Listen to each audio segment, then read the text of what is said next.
Hi Titans! Welcome to our very first Cen10 news segment at 2021. My name is Jessica Singh. And I'm Hope Elliott. After a very long year of being quarantined, hopefully still following health protocols, we are so glad to see you all again, and we are looking forward to a great school year.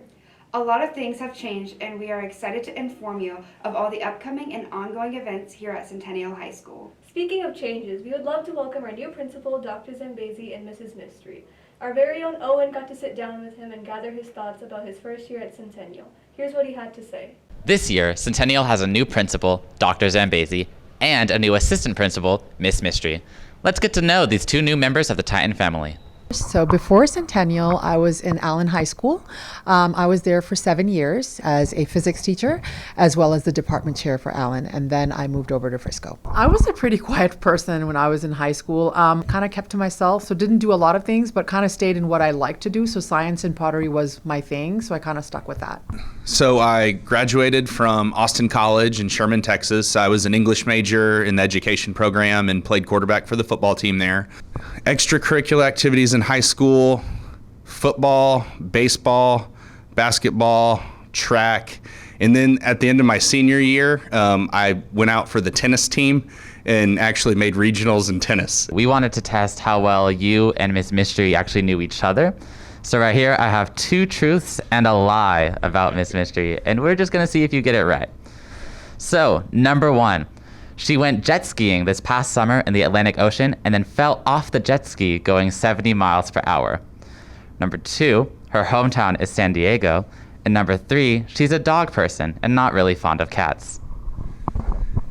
I don't think she's from San Diego. So that's incorrect. The lie was actually that she's a dog person. So, number 1, his first teaching job in Frisco ISD was at Wakeland High School. He originally attended the University of Texas out of high school. And his favorite place to visit or vacation is in Michigan. I would say that the first 2 might be the truths, and the last one might be the lie. The lie was actually that he originally attended the University of Texas. He actually went to Oklahoma State for a semester, and then he went to Austin College. Dr. Z and Miss M are ready to make this school year better than ever. I'm Owen Davis with Cen10 News. Wow, that was really interesting. Thank you so much, Dr. Zambezi, for taking time to get to know you a little better. Now let's bring our attention to Sid to talk about the new and exciting films that have finally made it back to the theaters. Once we were able to go back to our new version of normal, movies were able to go back into session. There's also been a large release of new games over the long, hot break we had.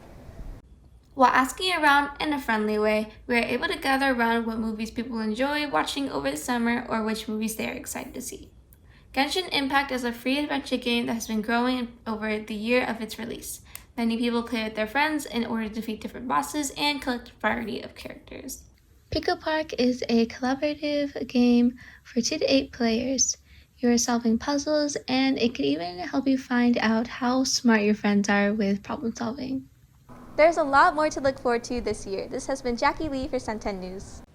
Wow, I really miss sitting back on a recliner and watching a movie while snacking on movie theater popcorn. Now let's take a look at Shanik and his take on the school Wi-Fi and what he has to say about it.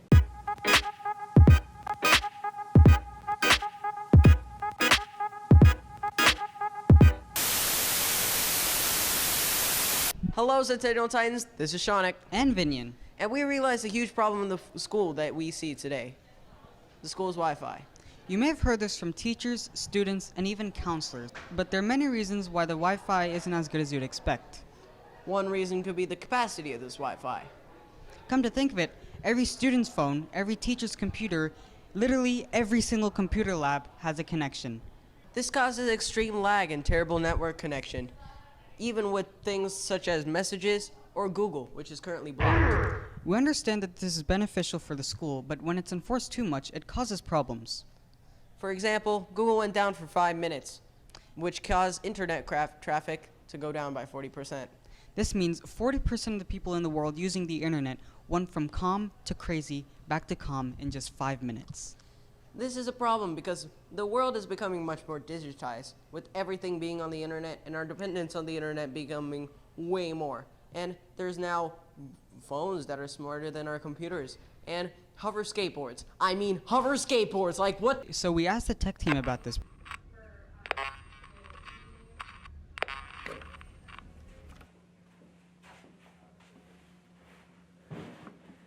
Hello, Cen10 Titans. This is President Shaunik, and we would like to inform you that the Wi-Fi problem has been fixed. We would also love to thank the Centennial Tech team for doing this amazing contribution and also fixing the Wi-Fi. And, well, it's better now. So, have a great day, Titans, and we'll see you in the interviews.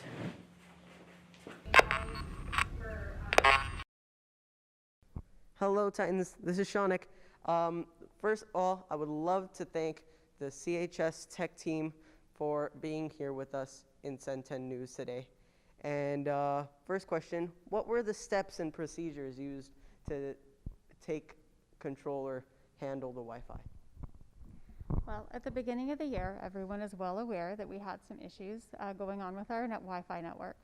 So our district team across town was working tirelessly to try and find the root causes of our problems and to solve those. And a couple of the things were we didn't have enough IP addresses since so many of our students have multiple devices that were connecting to our network.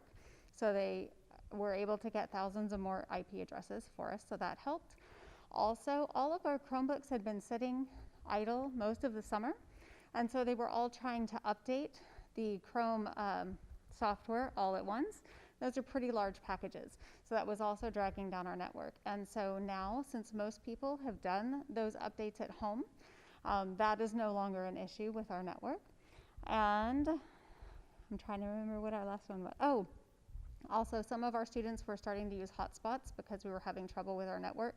And the hotspots also cause conflicts with our Wi-Fi network, and we're also causing it to be even worse. So those things have now been corrected.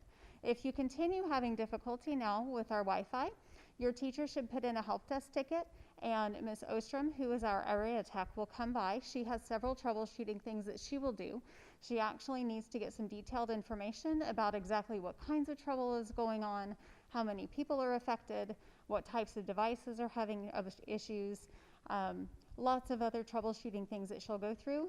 If none of the troubleshooting steps work, she can reset the router in the classroom, and then if that still doesn't work, then she contacts our team across town to see if they can look into our network from across town and see if they can see any issues. Are there any more updates that the Wi-Fi is going to be updated with? So we don't expect any new troubles with our internet, and so they're not expecting anything else right now, but if something does come up, they of course will address it, because our job is to make sure that you can do what you need in order to learn. What role does technology have in the school? Well, technology is a tool for your education, just like a pen and paper would be a tool for your education. It is up to your teachers to find how it is best used to assist your learning in the classroom. And so some teachers use it in various ways. It's also very helpful for if students are ever absent or if they forget what was discussed in class, to have those resources to look back at later to get additional assistance when you're needing help at the time that you're trying to learn it outside of class. Thank you for watching. Huge thank you to the Centennial High School Tech team for for helping us with this new story package and also helping us with the Wi-Fi. Thank God. We'll see you in the next one, Titans. Thank you for that, Shanik. And thank you for the tech team that solved the problem. And finally, we Titans have received many new things this year, one of those things being the new and improved furniture. Some people have many opinions about it, and let's see what Rosine has to say. Hi, I'm Lauren Fernandez, and today I'm here with our amazing FISD staff and students to discuss about the new furniture. Centennial opened in 2003, so the school has now been open for 20 years. And several years ago, our administration realized there was a need for us to start replacing furniture in the schools that were originally built. So we constructed a 5-year plan, and the Frisco community agreed to that, to refresh, what we call refresh, which is basically replace furniture in schools that were 15 to 20 years old. What I think you'll find now if you walk into any of the classrooms here at Centennial is a totally different look from what you've had before. All of the furniture that you'll see in the classrooms today lends itself to being moved easily by you. You don't have to have 3 people to move it. One person can move it. There's different types of seating available so that you can move that around. There's benches sometimes in classrooms. There's little cushions on the floor. There's rockers. So there's all kinds of different seating that you might be able to take advantage of. I think some people who may struggle with ADHD or something like that, along those lines, I feel like it could help because it's something to fidget with. The majority of students, a lot of the seating doesn't have back support or something like that, and it's kind of hard to focus while you're feeling uncomfortable in those seats. Thank you so much for your responses, and we hope you enjoy the new furniture at Centennial. I'm Lauren Fernandez, Cen10 News. Thank you, Lauren, for the information about the new and fancy furniture that is a huge upgrade from the old. Well, that concludes our very first Cen10 News Show of the year. We hope you've enjoyed your time here and hope to see you again. Thanks for watching. Cen10 News signing off.